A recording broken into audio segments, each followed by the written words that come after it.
കൂട്ടുകാർക്ക് നല്ലൊരു ദിവസം ആശംസിച്ചുകൊണ്ട് മാമ്പഴത്തിന്റെ പുതിയ വീഡിയോയിലേക്ക് സ്വാഗതം.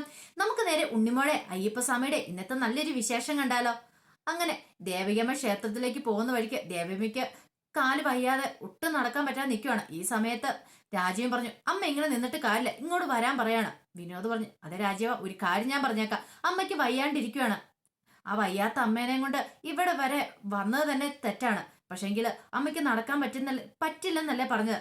അമ്മ തിരിച്ചു പോട്ടെ, ഞാൻ അമ്മേനെ കൊണ്ട് വീട്ടിലേക്ക് പൊക്കോളാന്ന് പറയാം. ഓഹോ, അപ്പൊ അതാണില്ല കാര്യം. ഒരു കാര്യം ഞാൻ പറഞ്ഞേക്കാം, അമ്മ ഒരു കാരണവശാലും തിരിച്ചു പോകാൻ പാടില്ലെന്ന് പറയാം. അതെങ്ങനെ നിനക്ക് പറയാൻ പറ്റും? എന്റെ അമ്മയാ, ഞാൻ തീരുമാനം എടുക്കുമെന്ന് പറയാം. അതെ, വിനോദേട്ടന്റെ മാത്രം അമ്മയല്ല, ഞങ്ങളുടെ അമ്മയും കൂടെയാന്ന് രാജീവൻ പറയാം. അമ്മ അങ്ങോട്ട് വരണം, അമ്മ ക്ഷേത്രത്തിലേക്ക് വന്നേ മതിയാവുള്ളൂ എന്ന് പറയാം. ദേവയും പറഞ്ഞു, എനിക്ക് ഒട്ടും നടക്കാൻ പറ്റുന്നില്ല മോനെ, ഒരടി പോലും നടക്കാൻ പറ്റുന്നില്ല. ഇത് കേട്ടപ്പോ രാജീവൻ പറഞ്ഞു, പിന്നെ ഇതൊക്കെ അമ്മയുടെ കള്ളത്തരമാന്ന് പറയാണ്. വിനോദിന് സഹിച്ചില്ല. വിനോദ് പറഞ്ഞു, രാജീവ, നീ എന്തറിഞ്ഞിട്ടാ എങ്ങനെയൊക്കെ പറയണേ? അല്ലെങ്കിൽ തന്നെ നീ ചെയ്യുന്ന ക്രൂരതയുണ്ടല്ലോ, അത് ചെറിയതൊന്നുമല്ല. അന്ന് ക്ഷേത്രത്തിൽ വെച്ച അമ്മേനെ വെറും ഒരു ബാല്യക്കാരിയാക്കി.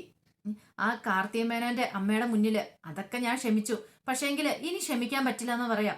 ഇത് കേട്ടൻ രാജീവൻ പറഞ്ഞു, അമ്മ ക്ഷേത്രത്തിലേക്ക് വരുന്നുണ്ടോ ഇല്ലയോ? വിനോദ് പറഞ്ഞു, അമ്മ വരുന്നില്ല എന്ന് പറയാം. അങ്ങനെയാണോ? അന്ന് ഒരു കാര്യം അമ്മ വിചാരിച്ചോ, അമ്മയ്ക്ക് ഇങ്ങനെ ഒരു മകനില്ലേ? ഇനി അമ്മയുടെ മകന് ചത്തുപോയെന്ന് അമ്മ അങ്ങോട്ട് കൂട്ടിയാൽ മതി. മേലാല് രാജീവാന്നും വിളിച്ചു വന്നേക്കരുത്, പറഞ്ഞ കേട്ടല്ലോ എന്നും പറഞ്ഞ് തിരിഞ്ഞു കിടക്കുമ്പോൾ ദേവകിയൻ പറഞ്ഞു, ഞാൻ വരാന്ന് പറയണം. വിനോദിന് വല്ലാത്ത സങ്കടമായിപ്പോയി. ഇനിയിപ്പം ഞാൻ കാരണം ഒരു പ്രശ്നം ഉണ്ടാവണ്ട എന്നും പറഞ്ഞുകൊണ്ട് ദേവകിയൻ പറഞ്ഞു, ഞാൻ പൊക്കോളം മോനെന്ന് പറയണം. പെട്ടെന്ന് ദേവകിയമ്മയുടെ കയ്യെ പിടിച്ച് വലിച്ചുകൊണ്ട് രാജീവൻ അങ്ങോട്ട് പോവാ. ഇങ്ങോട്ട് നടക്ക് വേഗം എന്നും പറഞ്ഞോണ്ട്.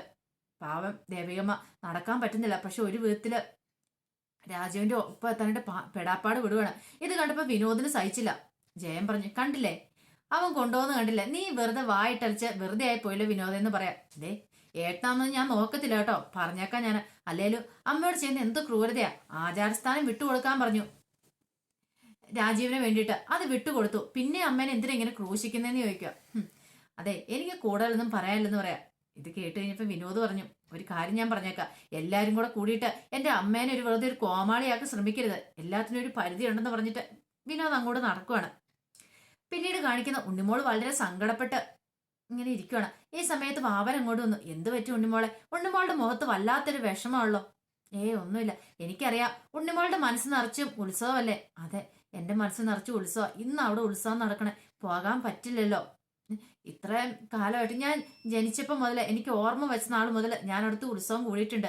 എങ്ങനെയാണെന്നറിയാം, രാവിലെ എഴുന്നേറ്റ് പോകും. നേരം പരപരാ വിളിക്കുന്നതിന് മുമ്പ് തന്നെ വെട്ടം പോലും വീണിട്ടുണ്ടാവില്ല. അപ്പൊ ഞാനും മുത്തശ്ശിയും എഴുന്നേറ്റ് കുളിച്ച് അങ്ങനെ രാവിലെ തന്നെ പോവും. ചെന്ന് കഴിഞ്ഞിട്ട് വൈകുന്നേരം വരെ, രാത്രി വരെ അവിടെ ആയിരിക്കും.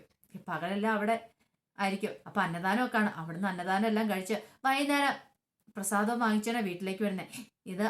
അതാ മറ്റേ ക്ഷേത്രത്തിൽ നിന്ന് കിട്ടുന്നേ, അത് ശബരിമലയിൽ നിന്ന് കിട്ടുന്ന ആ ഒരു പാത്രത്തിനകത്തൊന്നും അല്ല കിട്ടണേ. ഇതെന്ന് പറയുമ്പോൾ ഇലക്കകത്താ കിട്ടുന്നേ. ഇപ്പൊ സമയത്ത് പ്രസാദം, അതിന്റെ ഒരു നെയ്യുടെ മണവും ആ ഒരു സ്മെല്ലുണ്ട്. അതിങ്ങോട്ട് വരുമ്പോ ഇപ്പോഴും എന്റെ വായിക്കകത്ത് വെള്ളം ഊറുന്നുണ്ട്. അത്രയ്ക്ക് നല്ല രുചിയായിരിക്കും അയ്യപ്പസ്വാമിയുടെ പ്രസാദത്തിനെന്ന് പറയാം. പക്ഷേങ്കിൽ ഇത്തവണ എനിക്കത് പറ്റില്ലോ എന്ന് പറയാം. അതെന്താ ഉണ്ണിമോള അങ്ങനെ പറഞ്ഞേ? എങ്ങനെ പോവാനാ? ഇതേ ഉത്സവം നടത്തുന്ന മുത്തശ്ശിയല്ല, അതുകൊണ്ട് എനിക്ക് പോവാൻ പോലും അങ്ങോട്ട് തോന്നുന്നില്ല എന്ന് പറയാം. അത് മാത്രമല്ല, തിരുവാഭരണം കൊടുക്കാന്ന് പറഞ്ഞു. തിരുവാഭരണം കൊടുക്കാൻ പറ്റില്ലല്ലോ, പിന്നെ ഞാൻ എങ്ങനെ പോകുന്ന വാവരെന്ന് ചോദിക്കാം. ഈ സമയം ഗിരിദേവൻ അങ്ങോട്ട് വന്നേ. ഗിരിദേവന് കണ്ടപ്പോ ഉണ്ണിമോളുടെ മുഖത്ത് ഒന്നുകൂടെ സങ്കടം കൂടി. ഗിരിദേവൻ പറഞ്ഞു, ഉണ്ണിമോൾ എന്തിനാ വിഷമിക്കണേ? ഗിരിദേവ, ഞാൻ എങ്ങനെ ഉത്സവം കൂടാൻ പോകാനെന്ന് പറ. തിരുവാഭരണം കൊടുക്കാന്ന് പറഞ്ഞിട്ട് അതും കൊടുക്കാൻ പറ്റില്ല. അത് മാത്രമല്ല, ഉത്സവം നടത്തുന്ന മുത്തശ്ശിയല്ലോ എന്ന് പറയാം. ഗിരിദേവൻ പറഞ്ഞു, തിരുവാഭരണത്തിന്റെ കാര്യത്തിലാണോ ഉണ്ണിമോൾക്ക് വിഷമം? അതൊക്കെ ശരിയാവും എന്ന് പറയാം. എങ്ങനെ ശരിയാവും? ഗിരിദേവൻ പറഞ്ഞു, തിരുവാഭരണം കിട്ടിയിട്ടുണ്ടെങ്കിൽ നമുക്കൊരു വണ്ടി വിളിച്ച് പോയിട്ടുണ്ടെങ്കിൽ പടയെന്ന് എത്താവുന്ന കാര്യമുള്ളൂ. അവിടുന്ന് പെട്ടെന്ന് തന്നെ അങ്ങോട്ട് എത്താം. കാരണം നിർമ്മാലയം കഴിഞ്ഞ് ഉഷപൂജയ്ക്കുള്ള സമയമാണെന്നുള്ളൂ. അതിനു മുമ്പ് നമുക്ക് തിരുവാഭരണമായിട്ട് എത്താം. അയ്യപ്പസ്വാമിക്ക് ഈ തിരുവാഭരണങ്ങളൊക്കെ അണിയിക്കാനും പറ്റും. ഇതെന്താ ഗിരിദേവ ഒന്നും അറിയത്തില്ലാത്ത മട്ടിൽ ഇങ്ങനെ പറയണേ? അതെന്താ ഉണ്ണിമോള അങ്ങനെ? ഉണ്ണിമോള് എന്നെ ഇങ്ങോട്ട് കൂട്ടിക്കൊണ്ട് വന്നതിന് കാരണം എന്താ? അത് പിന്നെ ഉണ്ണിമോൾക്കൊരു വിശ്വാസം ഉണ്ടായിരുന്നു, ഞാൻ കൂടെ ഉണ്ടെങ്കിൽ എല്ലാം ശരിയാവുന്നൊരു വിശ്വാസം ഇല്ലായിരുന്നോ? അതുണ്ടായിരുന്നു. പക്ഷെ ഇതുവരായിട്ട് തിരുഭാവന ശരിയായല്ലോ. അപ്പൊ എനിക്ക് ആ വിശ്വാസം ഉണ്ണിമോളുടെ മേലും കാണണ്ടേ? കാരണം ഉണ്ണിമോളിന് എന്നിൽ അങ്ങനെ വിശ്വാസം അർപ്പിക്കുമ്പോൾ എനിക്ക് ഉണ്ണിമോളെ രക്ഷിച്ചല്ലേ പറ്റുള്ളൂ. കാരണം ഉണ്ണിമോളുടെ എല്ലാ പ്രശ്നത്തിനും എനിക്ക് പരിഹാരം ഉണ്ടാക്കിയല്ലേ പറ്റുള്ളൂ എന്ന് ചോദിക്കാം. അതൊക്കെ ശരി തന്നെ. അപ്പൊ തിരുവാഭരണത്തിന്റെ കാര്യത്തിൽ ഉണ്ണിമോള് വിഷമിക്കണ്ടെന്ന് പറഞ്ഞ് നിൽക്കുമ്പോഴാണ് ജയന്തനും കാളിദാസനും ഭവാനിമ്മയും അങ്ങോട്ട് വരുന്നത്. ജയന്തന്റെ കയ്യിൽ ആ പട്ടി പൊതി തിരുവാഭരണം ഉണ്ടായിരുന്നു. ഇത് കണ്ടത് ഉണ്ണിമോൾക്ക് അത്ഭുതം. ഗിരിദേവൻ പറഞ്ഞു, ഇത് അയ്യപ്പസ്വാമിക്ക് അണിയാനുള്ള തിരുവാഭരണമാന്ന് പറയാ. ജയന്തൻ വന്നിട്ട് ഉണ്ണിമോളെ അത് തുറന്ന് കാണിക്കുകയാണ്. കിരീടമൊക്കെ നല്ല ഭംഗിയായിട്ട് പണിത് വെച്ചിരിക്കണം. ഉണ്ണിമോൾക്ക് അത്ഭുതം തോന്നി. കാളിദാസൻ പറഞ്ഞു, ഇതെങ്ങനെയാന്ന് എനിക്കറിയില്ല. എനിക്ക് പാതിരാത്രിയായ സമയത്ത് നല്ലതായിട്ടൊരു മയക്കം വന്നു. ഒരു 10 മിനിറ്റ് ഞാനൊന്നും കണ്ണടച്ച് എഴുന്നേൽക്കുമ്പോഴത്തേനും ഇതേ ഇവൻ ഇതെല്ലാം ഭംഗിയായിട്ട് പണിത് വെച്ചിരിക്കുന്നു. എനിക്ക് പോലും അത്ഭുതം തോന്നിയെന്ന് പറയാ. ഈ സമയം ജയന്തൻ പറഞ്ഞു, എനിക്കറിയത്തില്ല എനിക്കിത് എങ്ങനെ പണിയാൻ സാധിച്ചെന്ന്. എന്റെ കയ്യെ പിടിച്ച് ആരോ പണിയിക്കുന്ന പോലെ എനിക്ക് തോന്നിയത്. ഉണ്ണിമോൾ പറഞ്ഞു, അത് ആരോ അല്ല, അതാരാന്നറിയാം, അത് അയ്യപ്പസ്വാമിയാ. അയ്യപ്പസ്വാമിയാണ് അങ്ങനെ ചെയ്യിച്ചേ. അയ്യപ്പസ്വാമിക്ക് ഈ ആഭരണം അണിയിക്കണമെന്ന് ഉണ്ടായിരുന്നു. അതുകൊണ്ട് അയ്യപ്പസ്വാമിയാണ് അങ്ങനെ ചേട്ടൻ്റെ കൈ പിടിച്ച് ഈ കാര്യങ്ങളൊക്കെ ചെയ്യിച്ചേന്ന് പറയാ. ഈ സമയം ബാവര് പറഞ്ഞു, ഇനിയിപ്പോ സമയം കളയണ്ട, നമുക്ക് ഇറങ്ങാന്ന് പറയണേ എല്ലാവർക്കും കൂടെ. അങ്ങനെ അവരെല്ലാരും കൂടെ വീട്ടിലേക്ക് പോകണം. അപ്പൊ കിഴക്കേവാതിൽ കടന്നു വേണം പോകാനായിട്ട്.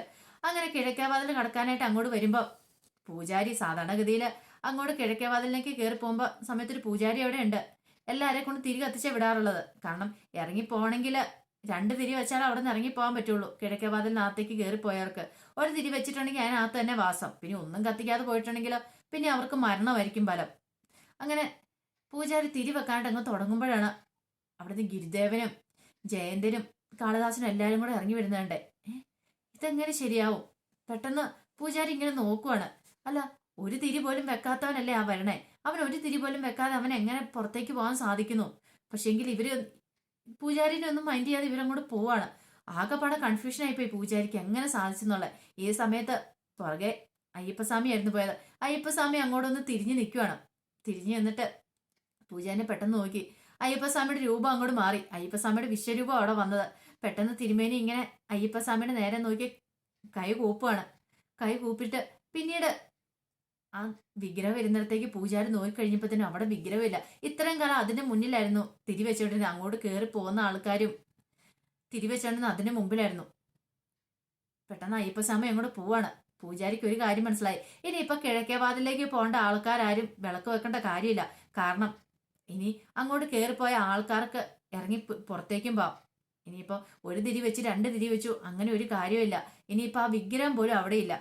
അങ്ങനെ ആ കിഴക്കേവാതിലിന് ശാപമോഷം കൊടുത്തിരിക്കുകയെന്ന് മനസ്സിലായി ആ പൂജാരിക്ക്.